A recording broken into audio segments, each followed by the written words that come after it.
lesson for today is a pretty quirky story from the book of Acts.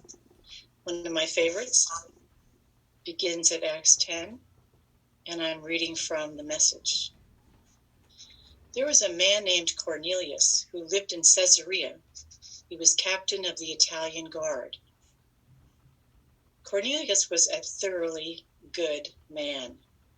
He had led everyone in his house to live worshipfully before God. He was always helping people in need, and he had the habit of prayer. One day, about 3 o'clock in the afternoon, Cornelius had a vision. In his vision, an angel of God, as real as his next-door neighbor, came in and said, "Cornelius." Cornelius stared hard, wondering if he was seeing things.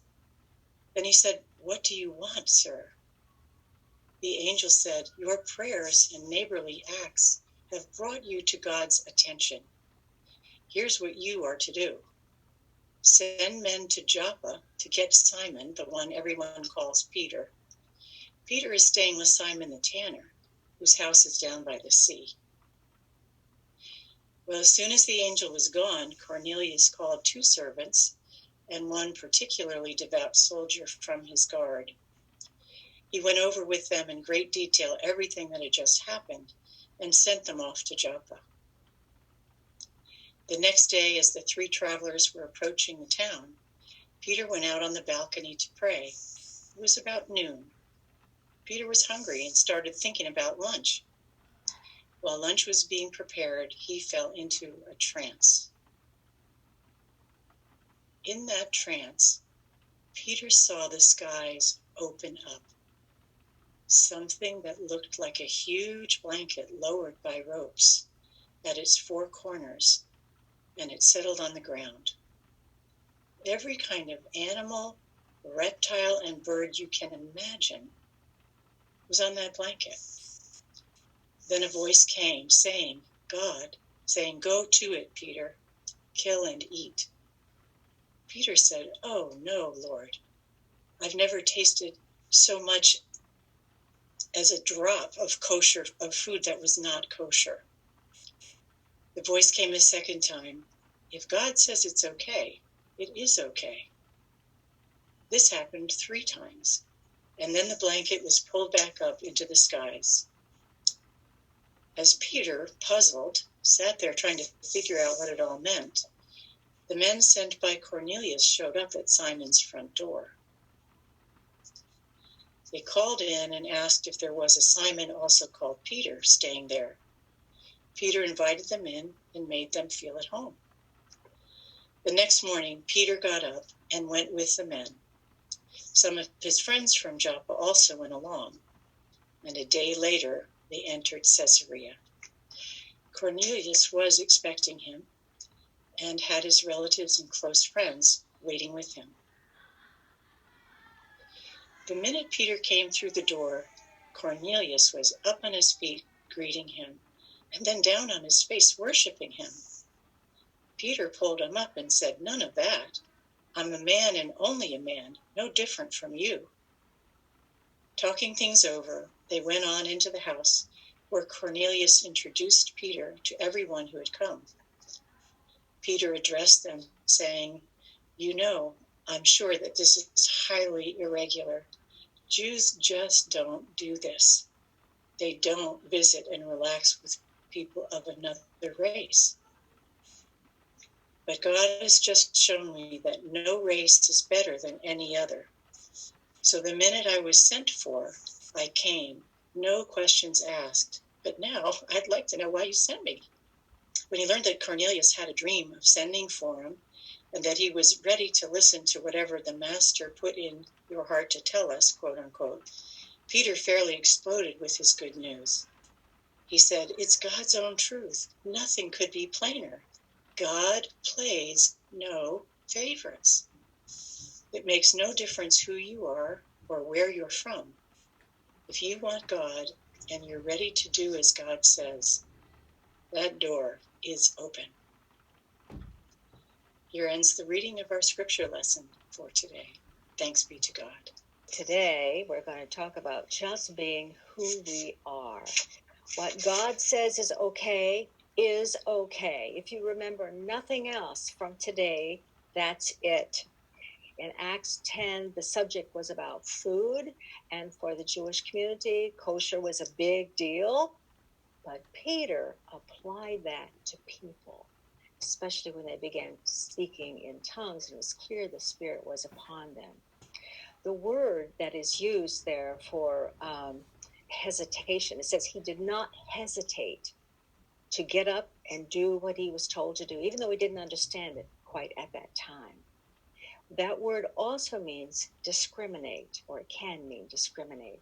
So one Old Testament professor, John Levison, says, Jack, the Spirit told me to go with them without discriminating between them and us. And this is what he's saying in chapter 11:20, without discriminating. So he was already doing something strange by just going as a Jewish man into the home of a Gentile. So speaking of discriminating, most of us are what is called cisgender, CIS gender. And what that means is who we are on the outside that society recognizes is who we are on the inside. It's consistent. But that's not true with everybody. Trans people, for example, are those who understand a discrepancy, and so they attempt to be on the outside who they see themselves to be on the inside. Trans people are not God's mistakes, contrary to what some people might be saying. They are simply changing the outside to validate what's on the inside. One trans woman named Ellie Heskett writes, God gave us misaligned teeth, and yet we straighten them with braces. And God gave us wrinkle, and some of us use Botox to take care of it.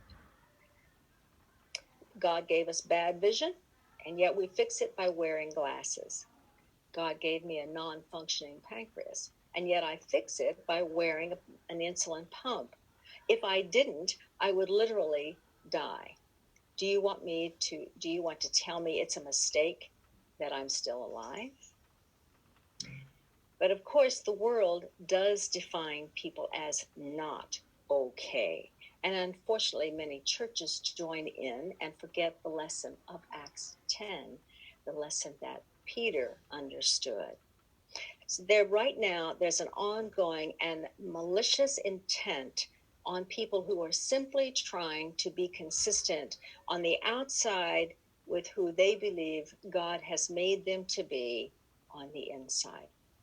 And I'm just going to read just a little bit of this. It's very depressing, but the current administration has removed all references to transgender and non-binary identities on the official website of the Center of Disease Control related to queer youth and transgender statistics, all gone from 2015 and 2017. The Health Department and the Office of Civil Rights have removed all language applying to transgender identities, and they're calling into question the inclusion of LGBT people in the 1964 Civil Rights Act. And that case is going before the Supreme Court in June. Transgender people are now banned from the military, and access to health care for the LGBT community is compromised because they've now formed a division of religious freedom and moral conscience that allows medical providers to legally refuse treatment for the sexual minority communities if they suspect they might be LGBT and they happen to disagree with that. Transgender prison inmates have lost their protections against rape and abuse thanks to Trump's new policies. LGBT people are not going to be counted in our census this year. The Office of Fair Housing, Equal Opportunity has removed a number of explanations and resources about discrimination against LGBT people and HIV positive people, meaning that if you're facing housing discrimination, you can't access the information about it because it is gone. And Department of Education has removed protections for trans people, and there is more. And it's too depressing to read it all. So I want you to know that politics aside, that kind of malicious intent is happening with our brothers and sisters and those who don't fit brother or sister. And we need to be concerned about that. So we need a Visibility Sunday because all of our churches need to highlight this injustice that is happening. If we're cisgender, we don't have the option of just sitting on our privilege and being silent on this. We need our eyes wide open, and we need to live out of the understanding that I'm okay, you're okay. God says it's okay to be okay with yourself and who you are. Lutheran pastor named Nadia Bolz-Weber has got a book called Shameless. And in it, she says, similar to the passage of Acts, to God, everyone is different, but no one is special. You are not special for being straight or a male or cis or trans or asexual or married or sexually prodigious or a virgin. We all have the same God who placed the same image and likeness within us and entrusted us imperfect human beings with such mind-blowing things as sexuality and creativity, and the ability as individuals to love and be loved as we are. So when we listen to Peter's experience of God saying, okay, it's okay, just as in Genesis 1, the Creator creates all of creation and pronounces it very good. But the world wants to put us in restrictive boxes. And restrictive boxes can be gender boxes or class boxes or sexuality boxes. But boxes make us less than we are. They keep us restricted and ultimately will deform our spirits. So that reminds me, when I was preaching in a small church in central Illinois, one Sunday morning, the children who knew that I had butterfly as my spiritual metaphor found a large cocoon on the bushes Sunday morning in front of the church, and they ran in with the cocoon to their pastor. So right then and there, I spontaneously had to come up with a children's sermon about that cocoon because they were so excited about bringing me that. So I think I talked about potential and, God making special things happen as they unfold. And, they were kind of like cocoons, and I don't know what all I said. Second week, it was still in the jar that we had left it. And okay, so I had to come up with another children's sermon, kind of like waiting and being patient, I suppose. I don't know. By the third week, I come to church that morning and something had happened. The cocoon had opened inside the glass mason jar.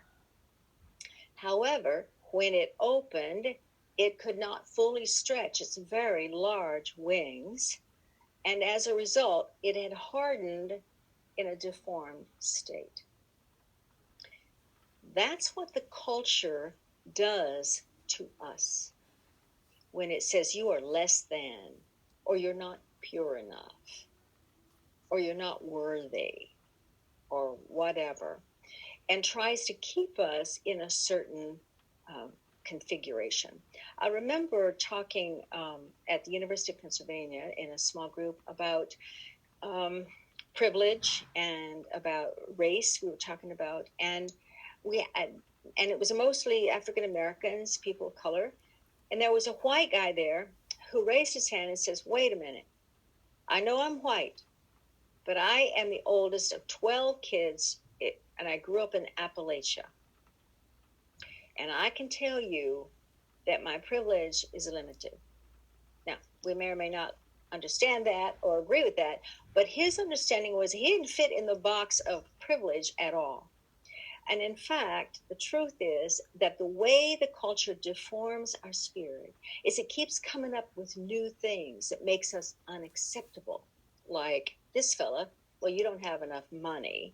Oh, and you're not from a special place where educated people are from or whatever. Then we could also add, well, and if you're gay, you don't fit there. right? Or if you're trans, you don't fit there. Or if you don't have this income bracket, you don't fit there. So nobody ever feels privileged, unless you maybe you're a billionaire. I don't know about them. But so the deformity keeps happening. And when that happens, then sometimes it gets into our laws and our policies, as is currently happening, to punish people for not fitting in or trying to make them invisible because they make us uncomfortable. Okay, so we all have our boxes. That's my point. Trans people, when they are out and trying to be who God calls them to be, that they understand from the inside, are modeling for all of us that we need to be authentic. And we need to all of us look to see, in what ways do I swallow my truth and not really speak out about who I am in order to get along, in order to be safe. Because when we step out of our boxes, there's always pushback. Some people want us to stay in our boxes because we're not threatening, or we're not illustrating the fact that they're in their boxes as well. Remember, someone said to me, it's better to be liked for who we are than loved for who we are not. And when we stay in our boxes, restricted and potentially deformed, then the people who say they love us really don't know us, do they? So when we are real about being who we are before God and before one another, we are a gift to one another. Outside the boxes, that's where love is found and easily accessible. Now, there's love inside the box too, but we understand that we experience it more when we're outside the box. Outside the boxes is where freedom is to be found. And that is how we live with integrity outside those boxes. When we do, we see each other more clearly and we become the gifts to one another. Trans or gay or straight or whatever we are, we're all a little quirky, we're all a little queer, we're all wonderful and distinct, unique, and yes, we're a little bit odd. If you want to know about my oddness, you just have to get acquainted, because I fully embrace that I'm just a little bit odd too. Thank you to Adam Tice for his wonderful words to remind us of that. So I want to close with a word from Mary Oliver. She's got a wonderful poem called The Journey. And I won't read the whole thing, just the first and the last part. But she's talking about getting outside our restrictions. She begins, one day you finally knew what you had to do and began, though the voices around you kept shouting their bad advice. And though the whole house began to tremble and you felt the old tug at your ankles, mend my life, each voice cried. You knew what you had to do. And then she ends it. You strode deeper and deeper into the world, determined to do the only thing you could do, determined to save the only life you could save. The call is to liberation from Jesus. Jesus lived outside the box, and there was pushback, absolutely. People didn't like that because it made them uncomfortable. All this love, this excessive love, and all of this forgiveness stuff. Paul understood it when he talked about male, no female in the eyes of Christ. And Peter understood that through a dream that said, what God says is okay is okay. So go into your world and be whoever God makes you to be and rejoice in it and fly like a butterfly. Amen.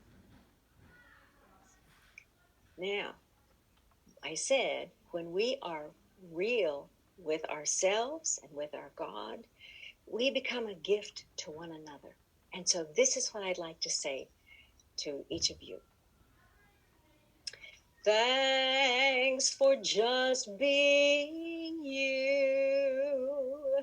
Thanks for giving the way that you do.